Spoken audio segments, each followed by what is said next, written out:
বকেয়া মজুরির দাবিতে দ্বিতীয় দিনের মতো নবীনগর চন্দ্রা মহাসড়কে বিক্ষোভ করছে বন্ধ হয়ে যাওয়া লেনি ফ্যাশন এবং লেনি অ্যাপারেলসের শ্রমিকেরা। আশুলিয়ার ডিইপিজেড এলাকাতে মঙ্গলবার সকাল থেকে মহাসড়ক অবরোধ করেছেন তারা। অভিযোগ রয়েছে যে 4 বছর আগে কোভিড মহামারীর সময় লেনি ফ্যাশন কারখানা বন্ধ করে দিয়েছিল কর্তৃপক্ষ।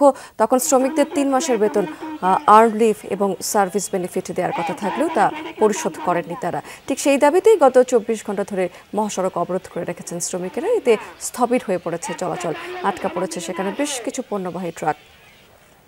তবে বিকল্প পথে চলাচল করছে সেখানে যাত্রীবাহী বাসগুলো। অপ্রীতিকর পরিস্থিতি এড়াতে সতর্ক অবস্থানে রয়েছে আইন শৃঙ্খলা বাহিনী।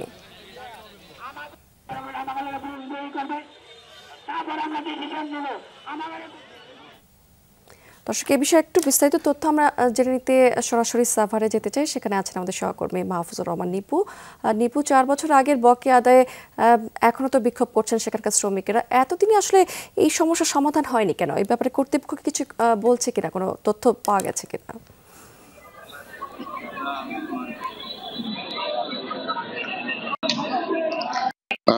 আসলে এই সমস্যা সমাধান হয়নি, এটি হচ্ছে আসলে শ্রমিকরা বলছেন যে কর্তৃপক্ষের যে উদাসীনতা এর জন্য।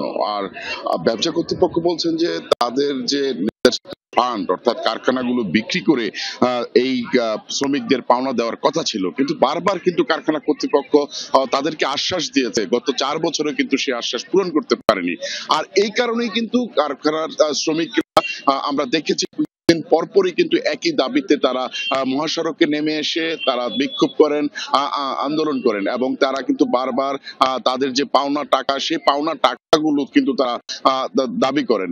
এই বিষয়ে আমরা দেখেছি যে আপনাকে জানাই সর্বশেষ যেটি হয়েছে যে গতকাল থেকে কিন্তু শ্রমিকরা তারা মহাসড়কে নেমে ডিপিজেটের পুরান ফটকের সামনে তারা দাঁড়িয়ে কিন্তু তারা মহাসড়ক অবরোধ করে করছেন। তারা বারবার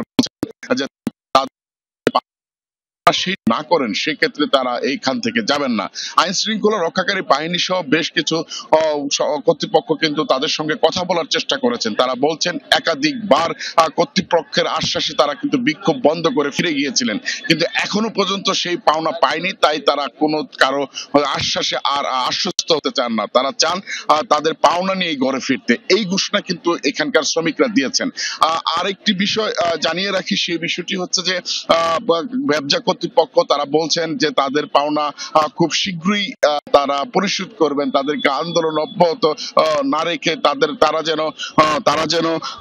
যেন আন্দোলন বন্ধ রেখে তারা ফিরে যায়। কিন্তু শ্রমিকদের দাবি, যে পর্যন্ত তাদের পাওনা তারা পাবেন না সে পর্যন্ত তারা তাদের আন্দোলন চালিয়ে যাবেন। নিপু, অনেক ধন্যবাদ আপনাকে।